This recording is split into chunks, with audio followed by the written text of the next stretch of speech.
Assalamualaikum warahmatullahi wabarakatuh. Di sini saya akan menjelaskan tentang analisis Bank Senturi.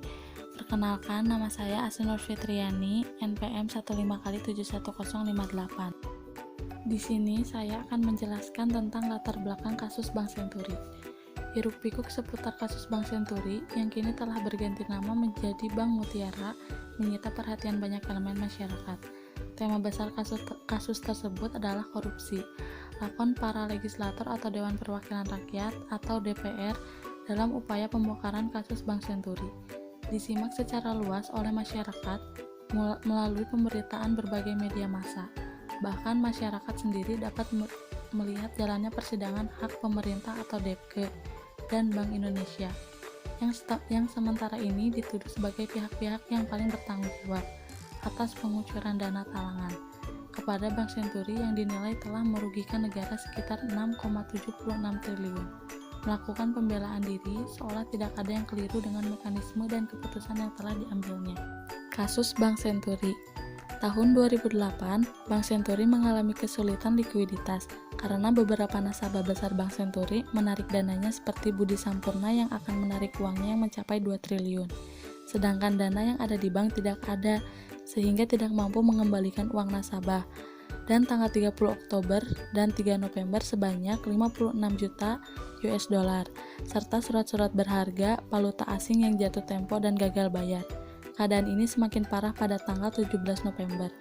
Antaboga Delta Sekuritas yang dimiliki Robert Tantular mulai tak sanggup membayar kewajiban atas produk diskresioner PAN yang dijual Bank Senturi sejak akhir 2007 pada 20 November 2008. BI melalui rapat Dewan Gubernur yang menetapkan Bank Senturi sebagai bank gagal berdampak sistemik.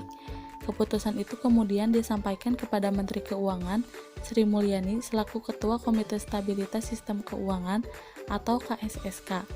Peserta rapat sepakat menyatakan bahwa Bank Senturi sebagai bank yang gagal berdampak sistemik dan menerima aliran dana penanganan Bank Senturi melalui LPS. Bank Senturi mulai menghadapi tuntunan ribuan investor Antaboga atas penggelapan dana investasi senilai 1,38 triliun yang mengalir ke Robert Tantular.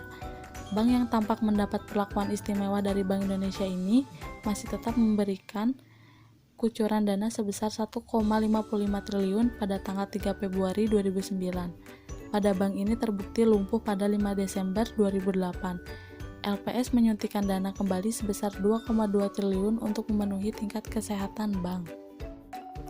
Lalu di sini ada analisa kasus Bank Senturi menurut para ahli dan jenis kasus korupsinya. Menurut David M., kasus korupsi yang terjadi pada Bank Senturi terkait dengan hal masalah penyuapan yang berhubungan dengan manipulasi di bidang ekonomi dan menyangkut bidang kepentingan umum. Lalu menurut Syed Hussein, Alatas adalah penipuan terhadap badan pemerintah, lembaga swasta, atau masyarakat umumnya, usaha untuk memperoleh keuntungan dan mengatasnamakan suatu lembaga tertentu, seperti penipuan memperoleh hadiah undian dari suatu perusahaan, padahal perusahaan yang sesungguhnya tidak menyelenggarakan undian. Maka kesimpulannya adalah Bank Senturi mengalami kesulitan likuiditas karena beberapa nasabah besar Bank Senturi menarik dananya seperti Budi Sampurna yang akan menarik uangnya yang mencapai 2 triliun. Belum lagi diperparah oleh masalah lainnya yang terjadi di Bank Senturi, sehingga total dana yang dikucurkan kepada Bank Senturi sebesar 6,762 triliun. Sekian presentasi analisis Bank Senturi dari saya. Mohon maaf apabila ada kesalahan. Wassalamualaikum warahmatullahi wabarakatuh.